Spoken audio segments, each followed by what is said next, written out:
অর্থমন্ত্রী না, টেলিযোগাযোগ মন্ত্রী। আচ্ছা আমি আরেকটা, আচ্ছা এখন টেলিযোগাযোগ মন্ত্রী, সরি আমি আচ্ছা ওয়েট করেন, যখন অর্থমন্ত্রী আছে। জি জি আই থিঙ্ক প্রশ্নটা কনফিউজিং। এটা কি আমাকে করেছে নাকি ফাইন্যান্স মিনিস্টার সাহেবকে করেছেন? অর্থমন্ত্রী প্রশ্নটি আবার বলবেন মাননীয় সদস্য, এটা তো ডাক টেলিযোগাযোগ মন্ত্রীর প্রশ্ন না। আচ্ছা আমি আরেকটা প্রশ্ন করি মাননীয় স্পিকার। আচ্ছা করেন। আরিফা সুলতানা, মহিলা আসন 30। মাননীয় স্পিকার, আপনাকে অসংখ্য ধন্যবাদ আমাকে কথা বলার সুযোগ করে দেওয়ার জন্য।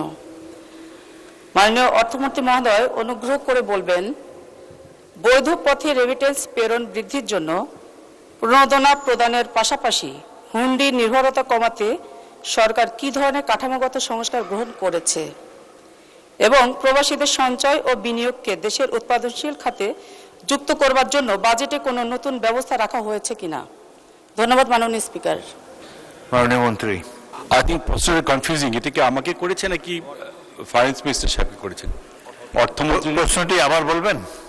বৈধ পথে রেমিটেন্স প্রেরণ বৃদ্ধির জন্য প্রণোদনা প্রদানের পাশাপাশি হুন্ডি নির্ভরতা কমাতে সরকার কী ধরনের কাঠামোগত সংস্কার গ্রহণ করেছে এবং প্রবাসীদের সঞ্চয় ও বিনিয়োগকে দেশের উৎপাদনশীল খাতে যুক্ত করবার জন্য বাজেটে কোনো নতুন ব্যবস্থা আছে কিনা?